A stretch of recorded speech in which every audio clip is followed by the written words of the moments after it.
Hi everyone, hope you are doing well from wherever you're watching this channel, depending on your time zone.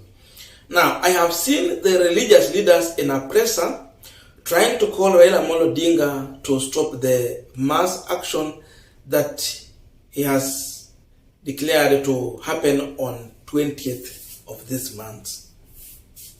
Raila also he confirmed that these leaders have reached out to him with a message to call off the demonstrations in this country. But seemingly, Raila Odinga has refused to accept that direction. And to confirm that Raila Odinga is very serious about this, Raila used the opportunity in the People's Parade rally at Siaya to respond to this Clergy and again officially announced 20th of this month as a public holiday for super massive mass action procession to Statehouse. Listen to him shortly to understand what Raila Odinga means. We declare that Monday the 20th of March will be a public holiday.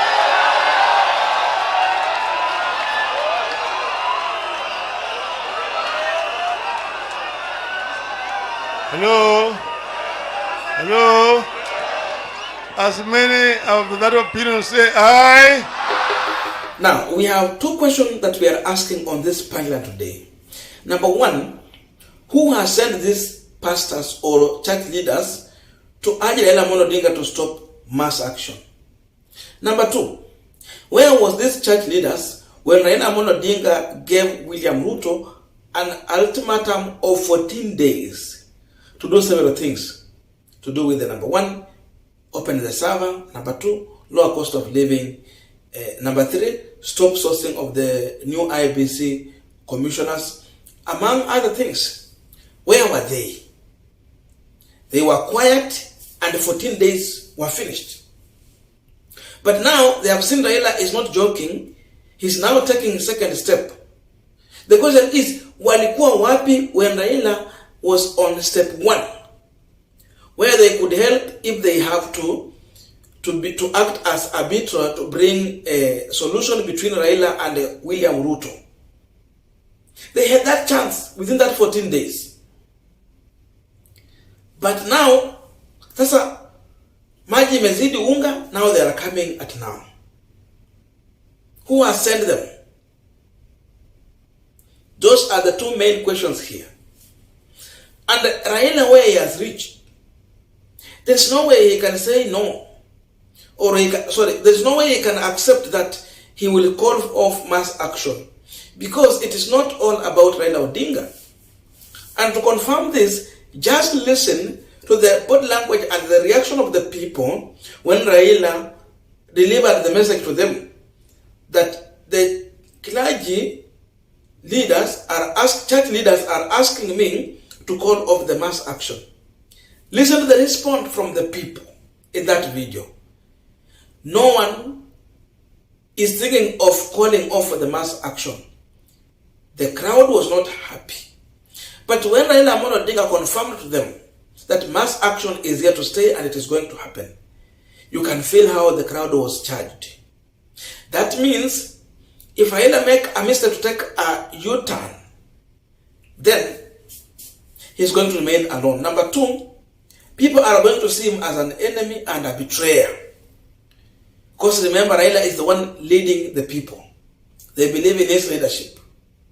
That's why even they trusted him with their votes. So they are ready to get out of the street, but they just need Raila to lead. So you'll find that definitely these church leaders were silent, and now they are coming out. What we can guess there is that there is someone who is sending these pastors. That person could be the state. William Samoei Ruto is using the church leaders to reach out to Raila Odinga because he's learning that the mass action is coming and seemingly casualties are going to be there. It's going to be messy, it's going to be noisy, and it will have casualties. Casualty number one is this government. it is going to be ungovernable for them. So William Ruto is using these church leaders to reach out to Raila Amolo Odinga. No one else. The question is, before William Ruto using church leaders to reach out to to Raila Odinga, where was William Ruto when Raila Odinga gave the 14 days ultimatum?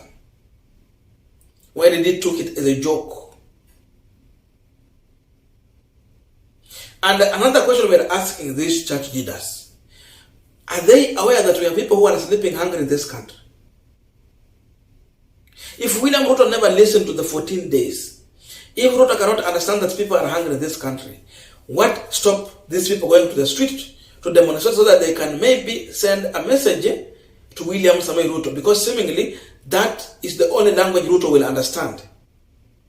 Ruto has refused to understand the diplomatic language that Raila Amolo Odinga started with. It was so much diplomatic. 14 days, take an action. At least even out of those 17 or 7 things that Raila Amolo Odinga had highlighted, if Ruto could have delivered like 6 of them or 5 out of 7, akatai kufungua sawa lakini afanye zingine, I think some people could have dropped from the mass action. But William Ruto refused to act on any of this. Up to now, he is still sourcing the new IBC commissioners. He's arrogant. So this bishop have failed Kenyans. And again, how will Kenyans trust these church leaders when in open daylight, these leaders were one-sided?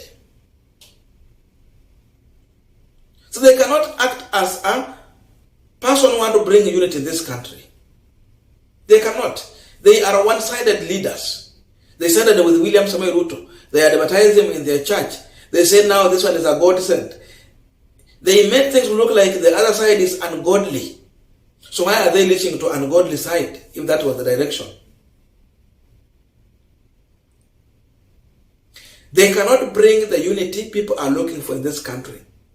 They cannot mediate between Raila and William Ruto because already there are bias. So whatever they are calling for, it is hot air. How can Raila sit down with such leaders who are campaigning for William Ruto and expect that Kenyans will get justice? Kenyans will not get justice. Even the Kenyans cannot trust these pastors because as a man of God, in such kind of election we are having, you need to be neutral because the people you are serving in the church, those people you preach for, they are not Raila Odinga support, and they are not only Raila Odinga support or William Ruto support.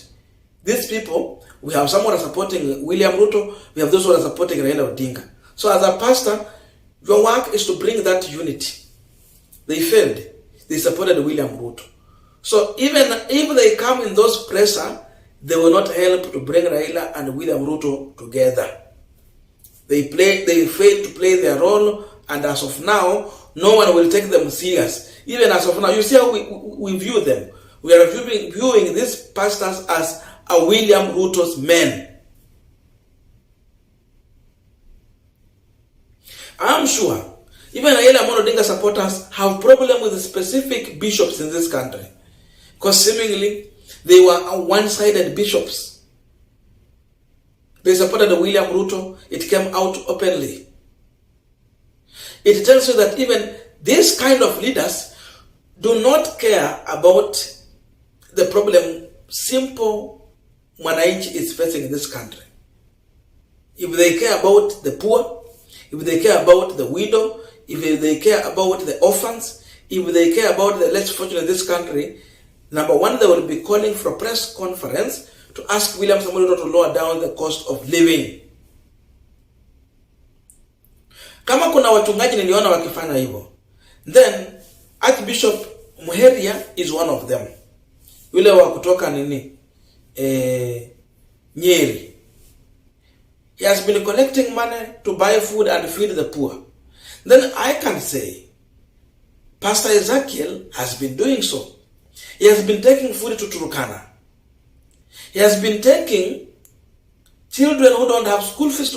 More than 100 children, students, are now in high school, cutters of Pastor Ezekiel. But I have not seen Pastor Ezekiel coming to tell this kind of statements. Because he's not a one-sided pastor. At least such people, when they come in our presence to speak, we can understand what they are saying. They are not a William Ruto or Raila Odinga person. No. Lakini hawa wanapiga kelele hata tujui nini wanafanyia wananchi. Hatujui. When Pastor Ezekiel was in Turkana, I heard him telling William Ruto on camera that there is a problem here. People are suffering. There is no water. Animals are dying. I heard the bishop reaching out, Bishop Muheria, reaching out to the government and asking the government to think about the poor people in our society. So, these are the people who came out on camera to tell the government the truth, that we have a problem here. But these pastors are another politicians who don't care about the poor. Because before they come on camera to talk about stopping mass action, and we know this mass action is all about high cost of living. It is all about high tariffs of electricity. It is all about election theft. It's all about constituting new IBC commission. It's all about insecurity. It's all about lack of jobs in this country. It's all about fake promises during campaign that are unrealistic to be delivered.